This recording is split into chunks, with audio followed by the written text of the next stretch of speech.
You are looking live at Brent Leary. And I'm pre-recorded, and I'm Paul Greenberg. Then how do I know what you're going to say after? Anyway, all right. Look, it's a new year. It's 2024. We're doing things a little different here, but we're still, the CRM Playaz. That was not wasn't different enough so that most people probably even noticed. I barely noticed it myself. So But you know what's noticeable so far? what's that? Somebody's not here. Nah, you know what? This is a little different. So I don't know if you saw this, and maybe you didn't. And I probably didn't. I was cleaning up my office. You probably did. Well, so before we get into this is we are the CRM Playaz, and we're bringing the ads into a whole new year. This is exciting stuff here, right? There we are. Now I feel better. Well, but there is something. Actually, I purposely held back something, and I'm gonna hold it back. But yes, we are in a brand new year, the first CRM Playaz episode of 2024. Do you have any special feelings? You feel? Well, I think as of 10 days from now, that's our 15th anniversary. Actually, CRM Playaz. Isn't that January? Is it the 9th or is it? I think it's the 24th or something. Oh, like 24th. I knew there was a 4 in there somewhere. It'd be easy to really figure this stuff out because we could always go back to that article because that's where we're. You know what? That's what I'm doing right now. It's like the original stake in the ground was put in there, so So anyway, well, as we figure out how long we've been around, and when our actual anniversary is, you got it yet? Almost. Not. Yeah. Well, while you're doing that, all right. So the reason why I've been holding out on the first moment is Finn of 2024 for the CRM Playaz, because I didn't know if you saw what a comment that Sven made before the show even started. So I'm going to show you. Let me do this. Here's what caught my attention, like literally minutes before we started the show. Uh-oh. I'm like, yo, I don't know nothing about this segment. I'm not I'm on the Stump the Godfather, but I'm not on the Tickle the Godfather. I'm leaving that up to you and Sven to figure that one out. I don't know what I know he doesn't mean like tickle, like use your tickle you Elmo. Right. It doesn't mean like, make me laugh, tickle. He means tickle me pink, like, oh, that's really so cool. Like that. Like shiver me timbers. Yeah, I knew you were gonna. How did I knew you were gonna say that. I just do it. I didn't know that Sven was gonna be tickling the Godfather. I tell you that. I did not either. But I think this is bizarre. But I'm not the actual post I need is not showing up. Oh, really? Okay. And I'm typing in CRM Playaz 2009 ZDNet and Paul Greenberg. And it's not not showing up. I mean, I don't know how much more you can do here. Hold on. I don't know. Maybe put blinks in there. I don't know. Yeah, that's right. Put blueberry blink. So while you figure that out, the first moment is Finn, besides the tickling stuff. I'm glad we got that out of the way. But here is the very first moment is Finn.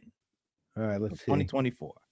I am saying Gaelic. Irish Gaelic. Any idea what it says? Nope. I know Playaz in 2023. I know our 50th season, not our 15th, our 50th. Wow. Look, 50 says. Is that what that is? 50th season? I'm guessing it's 50th season. All right. I'm guessing. I don't speak Gaelic, but I think that's Gaelic. Well, all right, Sven. So the guess is Gaelic. Let us know. Wait a minute, get rid of that guy. Let us know if the Venerable Godfather is off to a rousing start in 2024 with the Moving is Sven. I think you might be right on this one. I don't know why I think that, but I think you might be right. It's Irish. Oh, that is Gaelic. Same thing. So it's the same That's thing. Literally Ireland's language is Gaelic. Oh, all right. Thank you for all those great memories in around 50 players sessions. Wow, look at this. I wonder if we didn't quite do 50, I don't think. No, 50? 50 sessions. I'm guessing that's 50 episodes, right? We've done way more than 50. No, in 2023. Oh. That's like that would be Okay. almost we only In around 50 I plays. think we might have missed a little more than 2 weeks, but not that much more. No, but figure 52 weeks in a year, plus technically you can count the executive roundtables and all the other sessions. So I'd say It's kind of close. It's kind of close, but we much appreciate it. And you are too great, Paul. That means, I guess that means you got it right. And he's congratulating you. Yeah, look at, you know what? He's got that. He's pretty good. Did you notice his very last sentence in Gaelic? What it is? Read it. Oh, infinitely very happy expanding. and infinitely expanding extraordinary 2024. You want to explain why that's important? Yeah. So for those of you who would love to come to the CRM Playaz happy hours, which we have done around 230, 40, 50, something like that, of them since 2020, every Wednesday at 3:30 p.m. Every year, we change the name. So in 2023, in 2020, it was the happy hour. In 2021, it was the happier hour. In 2022 is the happiest hour. In 2023, it was the most incredible, excruciating? the most incredible, effervescent hour, incredibly effervescent hour. And this year, note Sven's comment, it is the infinitely expanding, extraordinary hour. Like my waistline. Yeah. Yeah, I couldn't be resisted. Anyway, so that's so yeah. I think we need to do, and I'm gonna. I don't want to call it my New Year's resolution, but I resolve to do a better job at inviting people to attend that. Because where else can you go on the internet and within a span of the hour have a conversation go from Southern Fried Blintzes to Bucky's, whatever that is, to kangaroo meat somehow made its way in that in the last Australian McDonald's, I think. But you know what did make its way into the conversation yesterday? AI. I thought that was great. I thought it was great that we did a whole hour with all these highfalutin, high-powered, influential thought leader kind of people, and none of us talked about AI. We all talked about kangaroo meat, Southern Fried Blintzes, some place called Bucky's with Winnebagos in the thing, and whatever else came up. Wawa. How could I forget Wawa? I know you started the whole thing with Wawa. How could I forget Wawa? That's like my favorite. I went conversation started with you buying. What did you buy at Wawa all the time? Well, I grew up in Delaware, 30 minutes south of Philadelphia. I live in Atlanta now, and there are no Wawas, which is our fast convenience store places. Down here, it's the big place is the Quick Trip, and there's some other places too, but Wawa is a regional obsession. So you got to go to Wawa when you're up in that area. You got to get I like to get the what do they call it? Not the Little Debbie's, but Tasty Cakes. That's what I go up there. I got to go to Wawa to get my Tasty Cakes and some other stuff. And then I also got to go to get the cheesesteak, because you can't get a good cheesesteak down in Atlanta. Don't let them try to sell you the Cheese Whiz and Steakums deal. Yeah, that's exactly. That is not getting it done. What a disgusting idea! Cheesesteak in Atlanta. It's truly an abomination. Unlike Tasty Cakes used to. I mean, they were around our whole lives, man. Yeah, Tasty, and they're still there. Whenever you go in that area, you gotta get some Tasty Cakes. Well, one of the best I remember the Tasty Cake cupcakes. And they looked just like the Hostess cupcakes. Exactly. Oh yeah. They were the same. They had that chocolate frosting on top and the white squiggle down the middle. I believe it. I remember. But there's this bakery called Crumbs, and it makes the best cupcakes I've ever seen. I've ever had by far. They are my favorite cupcakes. They're amazing. They're out of New York somewhere, and they have a cupcake which is infinitely better tasting, but looks exactly like that. And it's Wow. designed to look exactly like that for good reason, man. There isn't a boomer or a Gen Xer alive who wouldn't buy it just because of what it looked like. Wow. Yeah. Look, that's like the first, like I get off the plane, get my rental car. Yeah, I'll go and see the family and all that. I go to Wawa first. I get me a tasty cake, and sometimes Now, do you get the what are those? there's so many The different the varieties. white sponge cakes with the white stuff in the middle, Are you talking about the Twinkies? the Twinkie type I stuff. grew out of the Twinkies, man, because I mean, I'm still trying to digest the Twinkie I had back in 1978. I mean, there's so many preservatives in that thing. I still feel it going down my throat as we speak. So I kind of, because I don't know how I even survived childhood, because I'm not kidding. Every day after school, we go to the 7-Eleven. So there were 7-Elevens before there were Wawas.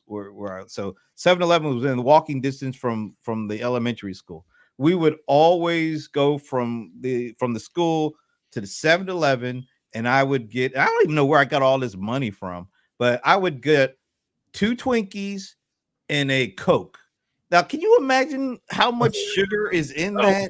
God. I never really, of course you're a kid, you never think about that, right? But I did that every day for about 5 years. I'm not kidding. I'm not kidding.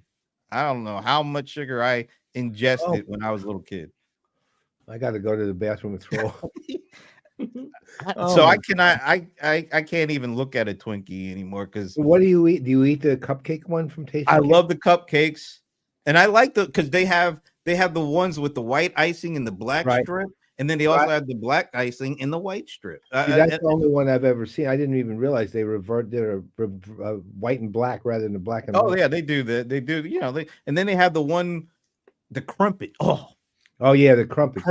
Oh, they always had those. I love the crumpets. Wow.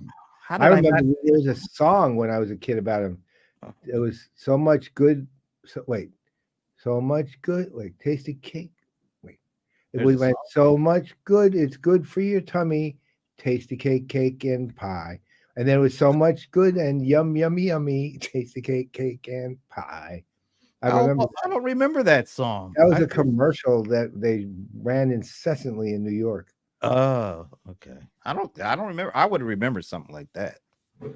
But, think about it. Here I am, 74. I still remember it. That's how incessantly they ran it. And I don't know how good it is for your tummy either. I mean, come on, let's face it. It tastes great. But definitely not. Anyway, thanks for listening to our walk down memory lane segment of CRM Playaz. There, I feel better about things. You know what I don't feel good about though? This is one of these things I got. We all get these stupid emails and notifications. This one I have never seen anything like this. Now, I don't really care about the actual email offer because whatever, Discover, sure. A kind notice, Brenton. I mean, they use, first of all, nobody uses my full name anymore. I mean, the last person that did was my mother, and she's not with us anymore. So I don't expect to ever see my full name or hear my full name. And Discover is using my full name. And kind notice. Have you ever gotten an email from a credit card company with the title of a kind notice? Definitely not. What the hell is that? Hi, we're willing to give you 21.6%. Right, 0.06%. We'd kindly like to offer you 21% instead of the going average of 22%. How kind is that?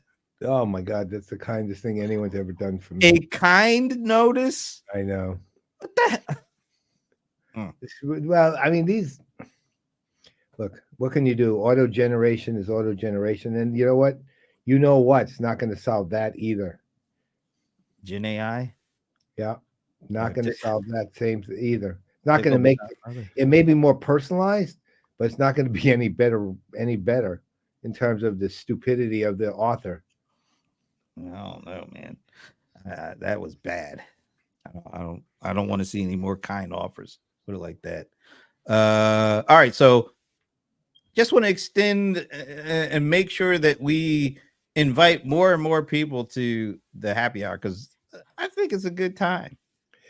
Yeah, you'll see if you're interested in joining. What we do is first time you join, first time you come, you register. Oh, I thought you were going to say they get a set of steak knives or something.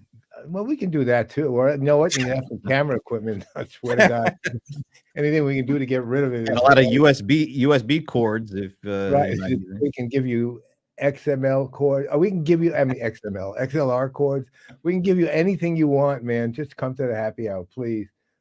So you'll see a link go to LinkedIn, go to my profile, and you'll see a notice. Typically Monday or Tuesday, there'll be a link there. If you've not a regular, register, or if you don't have the link, the recurring link, register. And if you come, or right before the thing happens, you'll get an email with a recurring link that's good till December 18th of this year. You don't have to register again. You just have to register the first time, or if you happen to have lost it or something like that, register. So I'll email it to you, and then you come. If you don't come, you can still come later, but please do. We get a lot of people who register and then don't show up. And I'm starting to get annoyed at the people who do that. Right. That's it. Okay. So as you can probably guess, Michael was on yesterday's yeah, exactly hour. So you know what? Actually, that's not the worst idea. What? Give away blintzes? Give away a gift certificate for Selkers for blintzes. But you have to go to New York to eat it. So that said, or we can give one to Wawa. No, we're gonna wait till Eric's son puts the idea out there into the chain of convenience stores to make sure that they offer Southern fried blintzes. I would be interested in that. I would not. I don't know. But I would not. I would be more interested in that than a blueberry bagel, but not interested none of the week. Oh, are you going, Michael? Yeah, let us know. Yeah, the national retail. Maybe, Michael, if you're going, you want to do some coverage from it? Yeah, you could be like our affiliate. Yeah, you'd be like a roving correspondent and affiliate for CRM Playaz. Yeah, roving. Right, and we could do something from there. Look. For those of you who don't know, the National Retail Federation does an annual conference. It's actually an important conference. It's a big. Yeah, it's a huge conference. Every retailer in the universe goes to it. Michael he ran Adobe's retail practice, so he knows retail inside and out. And cool. Okay, nice. Well, Michael, put your info in the comments so that anyone who is attending. Or if it's got a link that it can be watched, I don't know. I haven't watched NRF digitally, so I don't know. But if you have a link that can be watched, or just put your info in the comments if you want, so people who are attending can go. But NRF's a really important conference for the retail industry, and they're very interesting. Technologically, they're always on the cutting edge. They always are exhibiting the cutting edge stuff too. But yeah, we'll discuss it offline, like he said. Maybe we'll figure out something. Do they have like a big major like keynote thing? And there's the link to the description of his session. Online retail, new generation shoppers, how artificial intelligence will humanize digital. Okay. You think that link is optimized? Yeah, this bit is Bitly. It's a kind link. That's right. It's kind. It's 0.9% less than another link. Yeah, let's figure out. Maybe there's a way that we could have him do Michael, something. Yeah, let's do that. Because Michael, maybe we get you come on the show, you talk about what you're seeing. At the same time, maybe you could, do some wandering work. I mean, we'll figure it out. We'll have a conversation after the show. That would be awesome, actually. Sounds good. All right. Well, we're off to a rip-roaring start, and we do have a special guest. We're gonna, it's somebody that's we've known for a long time, but it's his first time actually joining us on the CRM Playaz. At least I think it is. I'm kind of starting to lose track of all the shows we've done, but I don't think we've had him on. But before we do that, I have to apologize to the venerable Paul Greenberg because it's been, wait a minute, Magic Johnson and Drew Barrymore. What a lineup. That's an interesting. Those are the keynotes at the NRF. That's I'd love to. Drew Barrymore. I know it's going to be interesting. Well, I know she has some business thing she's been doing, but I don't know what it is. All right. Well, maybe we'll Michael, if you can snag Drew or Magic to join us, feel free to do so. We'd love to hear from them. But anyway, as I was saying, I really do feel a need to apologize to the venerable Paul Greenberg because I don't think we've done a Stump the Godfather. And notice I made sure I said it right and correct. Oh, wait a minute. Good Lord. Drew Barrymore's enterprise insights are always trenchant. Trenchant.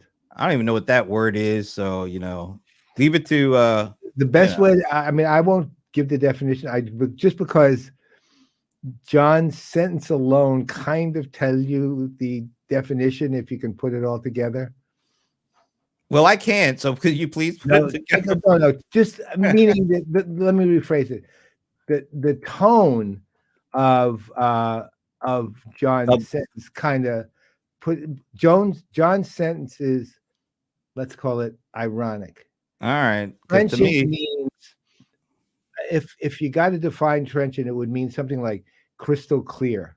They're just deep and meaningful and rich and clear. And clear, meaning he's making fun of it. I think I sense a little sarcasm. I really thought he was trying to say you should wear she wears a trench coat or something, because I never heard of trenchant. I'll be the first one to admit. But it's also there's also, I think, now this is, I don't remember for sure, okay, on this, and John, correct me if I'm wrong, but trenchant can be used as kind of like clear and cutting, like, you know what I mean? Like the insights are sharp, but they're sharp to the point of like sarcastically sharp. Really? Yeah, I think that's like another meaning. I've heard it used in that way. John, correct me if I'm wrong on that. I know it means clear and penetrating and all that, but I don't. He's got to be messing with us, right? I mean, not that they maybe she is like. It would make his comment even funnier if it actually meant caustic or sarcastic. Remember, the only thing I remember from her is, wasn't she the one that said "E.T. come home" or something? Yeah, I don't know. She was in like the movie 40 years ago or something like that. 42. Anyway, all right. Charlie's Angels too. She was funny. Why are we calling him John? We know what he's really supposed to be called when it's on the CRM. Brohammer. I mean, we gotta make sure we get things right in 2024. But anyway, I digressed far enough. I've been trying to apologize to the venerable Paul Greenberg because it's been about a month. Yeah, well, maybe not that long. Well, 3 weeks. We haven't done a Stump the Godfather in 3 weeks. And if I recall, the last time I did it, I just completely messed it up. Like, I showed you the answer. The answer. Well, by the way, I don't accept your apology. So I apologize, and I want to make sure that we get off to a rousing. Not accepted. I want to get off to a rousing start for the year. And before we do that, let's see, what is Finn saying? When I think back, we have had so many amazing discussions here in the chat in parallel to the show. The LinkedIn issues destroyed it. Okay. He's probably speaking to LinkedIn, not like. Is it working okay today, Sven? Let us know. But anyway, it's time. The first Stump the Godfather of 2024. And before, all right, here we go. We got to start it off right. And Michael Klein just wrote a paragraph of stuff there. But all right, hold on. All right, now look. All right, now we gotta acknowledge this guy. Of course. Michael Thomas, whatever induced him to join us today. I'm happy it happened. He watches. He watches. Inside joke there. He knows why I said what I said. Anyway, it's time to do this. Man, Michael Thomas. And now it's time for Stump the Godfather with the venerable Paul Greenberg. God. Brought to you by Microsoft Dynamics 365 Copilot. You can never go wrong with a little Benny to get the year started, you know? No, you can't. That's true. I mean, I do love him. Benny Hill. All right. And you love Stump the Godfather, too. Oh, I didn't say that. All Why right. do you So think I didn't accept your apology? welcome to a new year of Stump the Godfather, brought to you by Microsoft Dynamics 365 Copilot, the very first Stump the Godfather question of the year. And this is literally hot off the presses. I'll let you know what the source is afterwards. But the very first question, holiday shopping season drove a record 222. I wonder why they had to add the 0.1, but all right, $222.1 billion of online. And I think this is just in the US, the holiday season. Wait, see, the dude is already, Brohammer is already putting the, can I get the question out first before you start throwing the answer? All right, let me start over again since I was so rudely interrupted by the Brohammer. Holiday shopping season drove a record 222.1 billion online. Mobile shopping hit a new milestone this holiday season, surpassing desktop for the first time and driving what percentage of online sales? Now, that's a mouthful, but basically, what percentage of the sales that came in online came in through mobile? That's it. All right. So we've already got the Brohammer who came in hot with 67%. Oh, wait a minute. What do you mean? No, ha ha. Like meaning, can I? When you were saying, can I even get out the question? Oh, okay. Yeah. Brohammer's got jokes. All right. Michael Klein, 57%. And our guest, if you want to put a guess, put it in the private chat and we'll let people know what your guess is. We got 67%. We got 57%. Sven is coming in at 73%. Michael Thomas, you want to put a guess in? Michael Klein, did he already put a guess? Yeah, he got 57. Okay. I'm let's see. We do have we have a guess from our guest. It's 52%. We'll tell you who he is because Paul is going to do his very first intro of 2024. And I don't want to spoil it. So he is coming in at 52%.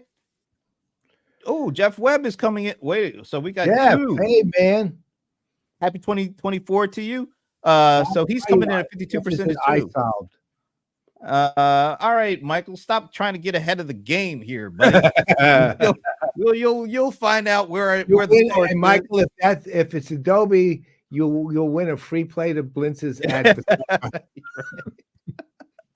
All right, so we got 52, we got 57, we have 67, we have 73. I think we have enough. So the venerable, Happy New Year to you. The venerable Paul Greenberg, what is your guess? Yeah, see, a lot of these guys, they came to the Michael Klein and Jeff Webb's number was the number I was going to use. So just to change it, I'll make it and to be different than Michael Klein, I'll go in between both and come in at 54. All right. So we've got, I just want to total this up. 52, two people at 52, one at 57. It's Michael Klein. John Reed, 67. Sven, 73%. And of course, our guest is also at 52%. The answer to the very first Stump the Godfather question of 2024 is 51.1%. Wait a minute. I think everybody is over. Yeah, everybody's slightly over. 52 was the lowest number. And it was Adobe. Michael was right, though. Michael, you win. Blintz is in Paselka. But wait a minute. NRF is in New York. I'll send you I'll get you the details. Are we going by the price of the Price is Right rules so that there's no winners because everybody was actually over the actual response? Is that how we? Does Price is Right allow you to go under? Nah, if everybody goes over, there's no winners, right? You got to be Well, but under. we've always been the closest. I would look. I told you 52 is my number. I only went to 54 because we had so many 52s. It was Wait a exact minute, number. Jeff, how could you round up 51.1? No, he rounded it up 51.1 to 252. It's called. That's He's not how rounding you up. round. Well, you round up. If you round up, that is how you round. You round up to the next highest whole No, number. no, you got to be Yeah. like 51.5 or something. No, you like don't that. have to be. That's not a whole number. That's the rules. That's the players' rules there. Wait, I think my family's numbers are that might take it to 52. You know, who knows? All right. 50. You guys were close. 52 was close. I mean, Well, it kind of gives it away a little bit. There's a big hint, which is surpassing desktop for the first time. You can't assume it's going to jump from 48 to 78, right? You're not going to all of a sudden jump 30%, right? And you're going to assume it jumps a little. well, I don't know. I think maybe the Brohammer's guess was a bit trenchant. No, it actually wasn't. No, well, it could have been trenchant. You can be trench. You can have a trenchant commentary and still be wrong. Oh, okay. I just wanted to say clear, penetrating, not sarcastic. That's not really right. Cutting. All right. Well, it just means clarity defines the word trenchant. Okay. Not trenchant. All right, whatever. I'll figure out what trenchant is by the end of the show. I'll sort of like that. All right. So we gotten through. I feel good about the very first Stump the Godfather of the year. This is great. What is this? All right. So now that we've gotten through this, by the way, that was all brought to you by Microsoft Dynamics 365 Copilot. Now, for the very first guest introduction of 2024, I'm expecting really something special here, but I turn it over to the venerable Paul Greenberg. All right. So this guest and I go way back. I met him when he was CEO, and I think he was also chairman, or he was CEO and then became chairman of Applicor. And he was driving really good company. They were doing all kinds of interesting things in kind of at the time the mid-market on this customer service side. I remember they were one of the first companies while he was under his watch to start complying with a lot of different government standards that were necessary and getting certifications that were necessary to go to public sector. They were penetrating public sector, and it was very dynamic. And I met this guy, and I thought, okay, well, he's going to be like some of these CEOs, a little bit full of himself. No, not this man. This man, he was one of the humblest, nicest people I think I might have ever met, especially, we're talking, 2004, 5, something like that.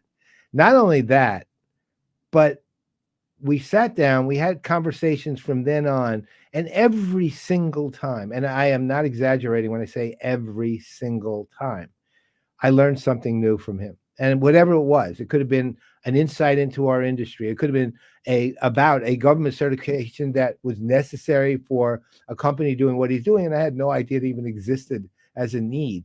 You know what? That sounds pretty trenchant. Despite that, he also, so after he left Applicor and started moving on to other things, one of the things he did sort of in the course of it, aside from, start joining boards of directors, and now the last 9 years, he's been a leader at IBM. One of the things he did is he would run these thought leadership shows, and he would write, and he was amazing. The writing was trenchant. Right. The writing was actually trenchant. The writing was coherent. It was cogent. It was on the money. It was sharp. It was insightful. And then he'd bring like me on or Brent on or other people on his show, and we would talk, and it would be some of the best conversations that we would have with a host always, because he knows as much as we do about these markets and what's going on. And this guy, you know what? A lot of people know him. They remember him from way back. They know him even from now. A lot of people don't. But the reality is he's had an impact on the market over the years and has maintained his humility and kindness all that time and remained the person he is. And we've been remiss for not have him on the show. So I can't think of a better way to start the show than bringing on our buddy Chuck Schaeffer. And there he is. And he looks the same as he did last time we saw him, too. And that's a few years. So That was a long time ago. Well, thank you for that very kind introduction, Paul. I appreciate it. All true. Every bit. I'll never, look at this, boy. A lot of people are going at these numbers. Happy New Year, Larry. Happy New Year. So, Chuck, okay, first, fill us in on everything you've been doing. Well, I can probably finish that conversation in a minute or two. So I spent, as you mentioned, I spent about the last decade at IBM. I did just leave IBM. Oh. And so, yeah, it was a great run. They gave me an opportunity to actually build a practice, which you wouldn't think a very large, stalwart type organization would be so entrepreneurial, but that's how I found them. So they let me build a practice. It grew. It did well. It was what IBM called a hyper growth organization. So we got the cash flow funding that we needed every year. But after about 10 years, I just thought, time was up. It was time to kind of move on to the next thing. So it was a fantastic run, but now I'm going to be looking for the next thing. Are you going to look to do something on your own, or you think you want to go work with somebody or for someone, or what? I'm probably going to do something on my own. I'm kind of moving in that direction, looking at revenue-based consulting, revenue architect type consulting. I'm a CRM advocate. I'm a CRM fan, but I've always looked at CRM as a technology to enable customer relationship as a business strategy. Yeah, it's I think it's a little bit of a minority view. I don't believe CRM is a software application. I think the software is essential to bring efficiency and scale to customer strategy, but I separate the two. I love the strategy. I love the software as an enabling component of the strategy. So how do you, given everything that's gone on in the last, let's call it 6-7 years, so AI is only included in that and not the only thing. Where do you see things moving in the standpoint of a strategy? Forget the technology for a moment. Okay. Where do you see customer-facing strategies going? What are people going to have to do? What are companies going to have to think about? How's that going to work in your eyes? I think that if you think of customer relationship management as a business strategy, and you think of that goal to build mutually rewarding and profitable customer relationships at scale, you have to start the strategy by recognizing what is most important to your customer. And if there's a weak point in CRM technology deployment, it's probably not starting or recognizing what is most important to your customer and what are they willing to pay for, and how can you deliver that economically so that both the company and the customer can win. I think more often than not, CRM deployments tend to focus on what technology does well. Technology is great for efficiency. It's great for scale. In my opinion, it's not as great for effectiveness. But what it can do to the strategy, it brings the data management, the process automation, the information reporting. And so I think people deploy CRM technology to achieve those benefits, which are huge. But none of those things build a better relationship with your customer. Yeah. To build a relationship, you've got to have quality engagement. And I should emphasize the word quality. It's not about how often you ping your customer or how often you send them some type of interaction and a nurture campaign. It's not about the duration of your engagement. It's about the meaningfulness of your engagement. And frankly, that can be helped with technology, But technology is never going to create a meaningful connection between a seller and a buyer. I got to ask this because you've been around for a long time. We've been around for a long time. I think the three of us are kind of in agreement about thinking in terms of CRM, in terms of culture, strategy, people, not necessarily leading with technology, but that's the way it's always been. It's always been the focus, the emphasis has always been on the technology. Kind of understandable back in the days when there was like these $1 million implementations, and every change you had to make cost you like another 7 figures, and people were spending like crazy, and so I get it. We're relatively speaking, it's not the same because it's in the cloud now. You're not having to spend all this upfront capital just to get the thing running. So it's definitely not the same lift it had been from a technology standpoint to actually get up and running and using it. But it still feels like the sentiment is it's a technology. Why do you think that is? We're in 2024 now. Why do you think that hasn't changed while everything else seems to have changed? As best I can tell, CRM is a term or an acronym. I think it came out in 1992 by Tom Siebel when he used the term CRM quite frequently in his S1 to go public for his company. And I noticed when that S1 came out with that term, first, all of his competitors adapted the term, and then the media adapted the term, and we've never been able to put it behind us since. So that was 31 years ago. In that time, that term, I believe, has been most promoted by the technology providers. They make the technology, as I put it, to enable or facilitate the strategy. And they do a fantastic job. I mean, there are so many fantastic CRM software products in the marketplace today. And they're mature. If you go even starting with the cloud and, whoever it may be, probably starting mostly with Salesforce, that product's over 2 decades old now, and several others are very close. So they're very mature, they're very feature rich. And the concept of CRM continues to be most promoted by the technology providers. They've got a bit of a self-serving interest to promote it as a technology.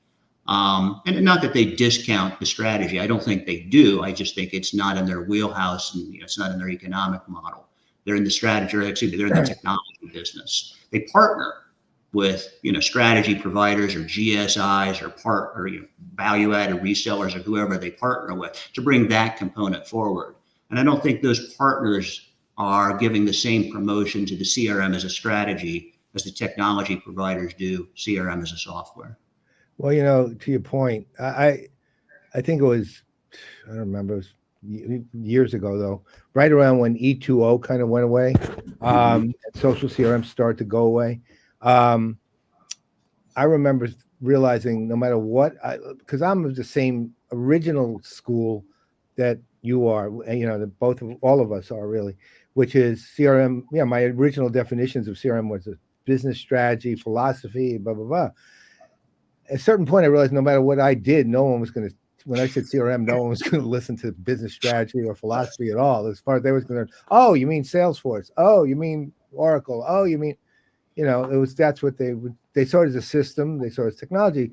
So I started calling the strategies, just when I got to the strategy component, I said, in fact, I even changed the way I defined my advisory practice as customer-facing strategies and left it there. I just a better way to deal with it, so you don't have to deal with the baggage that CRM actually brings to the strategic part. Because ultimately, that was a fight. I realized there was no way that, at least from my own perspective, I was going to win. They were going to treat it as a system and a technology, no matter what I did, right? So, and no matter what any of us did, really. So I just say, all right, I'll change my wording so that it still fits exactly what needs to be fit. Because, then we were dealing with CX and then customer engagement, and they were kind of spinning off the non-technology pieces, right, into their universe. And now, of course, it's CX platforms, engagement platforms, and it's gotten back to technology again. So that said, I figure, you know what, customer facing strategy works just as well. People will know what I mean, and that's all I care about. As long as they understand what I'm talking about, because they need to understand their customer facing strategy, I'm good. I don't know how you'd want to deal with it, but it's just call it natural on your own, call it a suggestion. I agree with you, Paul. In working with clients, though, I will share, I have found it helpful. I think there's more than one customer strategy. CRM is a customer strategy. Agree. I think customer experience management is a different strategy. I think they have significant overlap, but they are unique and deliver unique benefits. I think customer engagement is its own customer strategy. I think you could call things like a loyalty program a customer strategy, used more often in retail industries or consumer industries than B2B. And you kind of have to narrow it down to, what business is the client in and who are their customers. Right. But irrespective, they're all different. They all have overlap, but they are unique. And when you hone in on the right customer strategy, it in my mind and my experience, it just makes the technology all that more powerful. Right. You've got to engineer the technology to achieve the strategy objectives. If you don't have the strategy objectives, it's a bit of an aimless pursuit. So, go ahead, Brent. Okay, go ahead with your follow-up, and then I'll come back around after you. So I guess the question there, I mean, a lot of this is language, really, how you use language. And that always, to me, is a big deal. It's actually a huge deal where a lot of people will tend to, I would say it's just words. It's not just words. There's no such thing as just words. It's how we communicate. So one of the things that makes me think about it is, well, yeah, Michael. One of the things that makes me think about that is, and one of the reasons I did call it customer facing strategy is it goes right to your exact point, which is there are distinctions between CX. Look, my last book was not on CRM, it was on customer engagement, and that's where it focused. And everything else was placed in context of and framework of that deliberately. That was what the book was for. But then I realized even after that, I don't have to call it any of them anything. I just have to figure out the right strategy, right? What it is, and make that work. And whatever they want to call it, they can do whatever they want. I'll call it the right strategy, and here it is. And you say, okay, let's do that one, and you go do that one, right? And you want to call it engagement, CX, CRM, CRMXE, it doesn't matter to me, right? So I think it's at this point, given that doesn't make anything vague. I think people need to understand the difference in the terms. I actually wrote, I want to say in 2016 or 2015 or something, a blog post on ZDNet with a very clear definition of each one of them. And it was deliberate. And I said, does it even matter? And I basically said, yeah, it does. But what matters, to your point, is the right strategy for the company, given their customer base and what their customers are demanding, and given what the company is able to actually provide, which isn't necessarily everything the customer is demanding either. So I think you're right there. Yeah, I think if there's a single starting point, it's how are you going to satisfy, how are you going to solve for your customer? If you can't answer that question, and it's a complex question because customers are not homogenous. So you're going to have customer segments, you're going to have an ideal customer profile, but you've got to be able to answer, how do you sell, satisfy, grow, retain customers? And then you can engineer your prescriptive process into the technology. Yep. If you don't do that first, you kind of have you have a customer data management solution as opposed to a customer relationship management solution, in my opinion. Amen. So Brent? what role does CRM have in the organization today as compared to back in the day? I mean, has CRM, is it being perceived in a different form or fashion or matter today as opposed to back in the day? I think it has, and I think it's been a a morphing of technology that does also contribute to satisfying customers. So, back in the day, if you look at CRM from a technology evolution, it's kind of gone through three. We had, in the 80s and 90s, we had the host-based systems. Then we got into the client-server systems, and then we got into the cloud.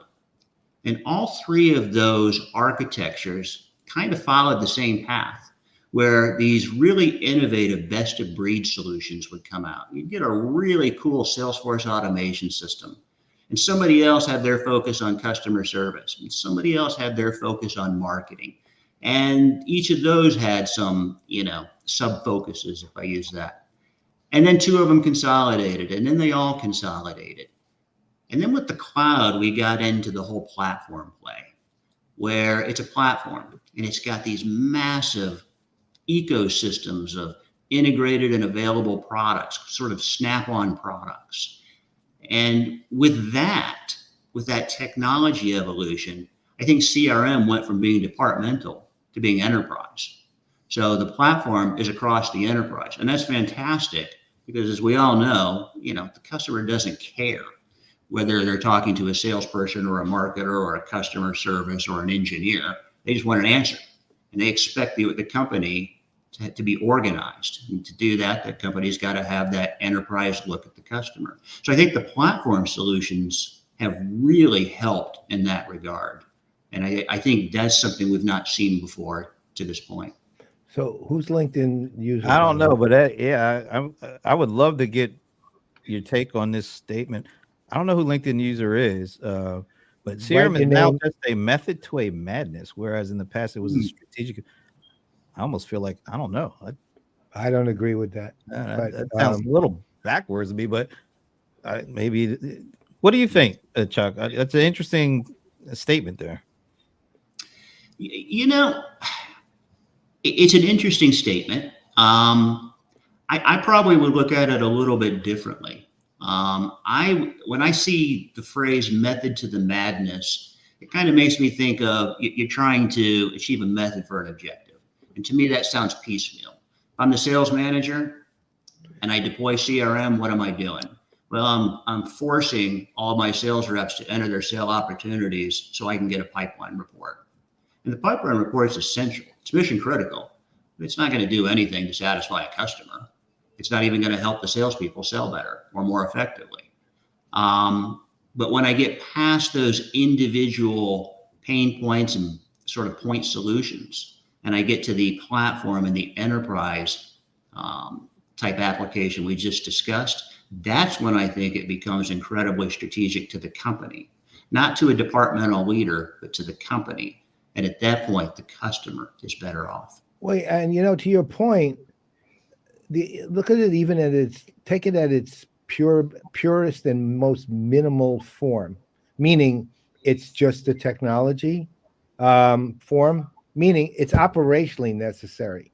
Mm-hmm. I mean, regardless of whether or not you've actually understood it properly, which is the way you're describing it, and you just see it as something to run sales, marketing, customer service. Companies need that now, especially as they scale. And there's no issue of that one. It's not.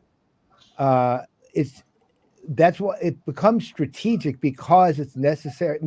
Because even at its minimalist, it becomes strategic because it's across an enterprise. It's operationally necessary to have a system like that, or your enterprise probably won't function. Now, that doesn't mean it's being properly used. It goes to your original point, but it's one of those things that you don't do it, you got a problem, right? Mm-hmm. And you got a real problem. It's why it became the biggest business software category market in the world, for that reason, because people needed it, and it became strategically critical. Even again, improperly used, still strategically critical. Yep, agreed. Let me ask you this, because we're getting close to the end here, just of the show, folks, not the end of time. But where do you think we end up with AI in terms of CRM and the impact it'll have Are you seeing expectations? Do you think the expectations are set appropriately?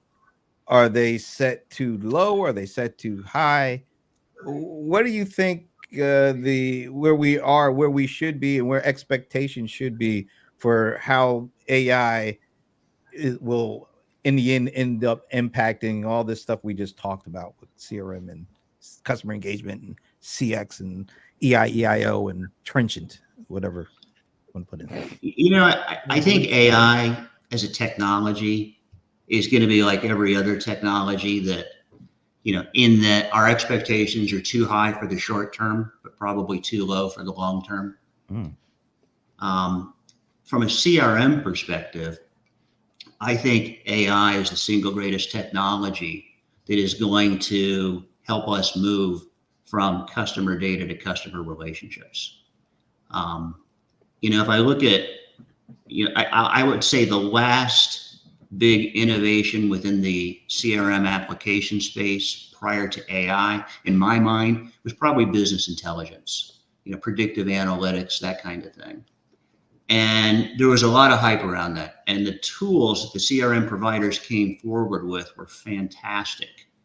But they were good at harvesting data and transforming data into insights.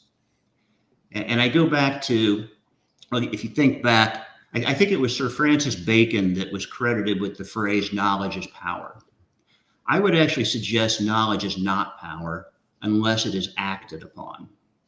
And so data to insights is your first step, and the technology can do that really well.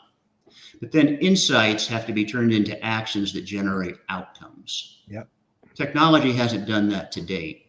AI might be the technology that gets us from data to insights to actions to outcomes. And if it can do that, it is going to deliver a very big payback to organizations.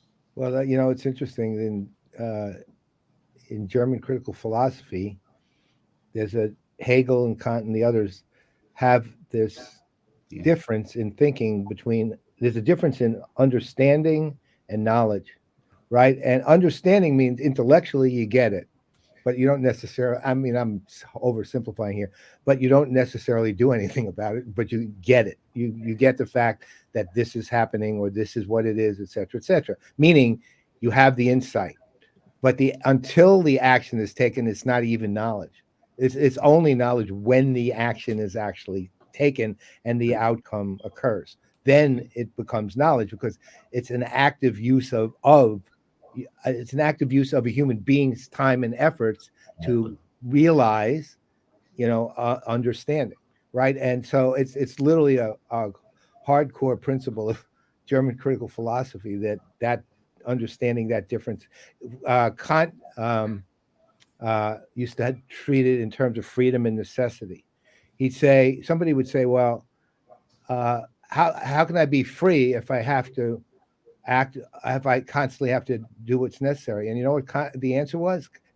Kant used to call it the fundamental antinomy. You know what the answer was? You have the freedom to do what's necessary. And that's actually true when you think about it. It says, look, you don't have the freedom to do anything you damn well want. You have the freedom to do things, but there are levels and degrees of freedom that have to be applied in ways that benefit the world or benefit you and your family, but don't hurt the world, et cetera, et cetera, et cetera. So you have the freedom to do what's necessary. It's all a matter of the difference between understanding or untrammeled freedom versus a framework and an action taken against that, right? So I totally agree with you on all of this. And so does Hegel, Kant, Feuerbach, and even Karl Marx to some degree. Well, I just want to congratulate Chuck for being the first person to ever reference Sir Francis Bacon on a CRM Playaz episode, and to draw out the Hegel and Kant references. I was always a Descartes guy. I was more, I think, therefore I am Kant guy. But I really appreciate both Sir Francis and my boy Hegel, because GWF. Anyway. GWF. That's what his rap group was. They were all trenchant. His early hip hop group was called GWF. Or WTF. No, George Wilhelm Friedrich. Right. Right. All right. So, by the way, no, Jeff also appreciates a good Francis Bacon reference. So there you go. You know, it's his first time on the show, Oh, so you know what that means. yeah, I have no What's idea that? how this is going to go. Okay, I so do, we are but at the top of the hour. So this has been a great conversation, Chuck. Thanks for joining us, and I can't believe it took like 20 years for you well, to join us. just plan on joining us again this year. So That would be nice. All right. So, well, it all depends on this answer to this last question. So, do you have a favorite NFL football team? I will admit I don't follow pro ball. I do follow college ball. Okay. Who's your college team? Just out of curiosity. And I don't know that I don't have a favorite college team, but there's several college teams. I live in Florida, so we've got 3 great college teams down here. One of which just got robbed rather miserably this year. Although after seeing the Georgia game, there's I was getting ready to say, are you talking about the team that lost by 60 points to Georgia? yeah, but we didn't show up, so I'm blaming that on the transfer portal. At this point. absolutely the whole. I was rooting for Georgia. You but I'm can, blaming it on the you transfer can blame portal. about 20 points of that on the transfer Maybe portal. 30. I don't think you can do 40. I think I give half to the transfer portal, and the other half to just basically shutting down themselves and saying, complaining. Well, you didn't give us what we wanted, so we're just dialing it in. That's all right. Our dogs did not die. I rooted for the dogs. I no question about that. But anyway, your answer is perfectly great. It's fine. You don't have a pro team. That is definitely not the worst answer that you could have had.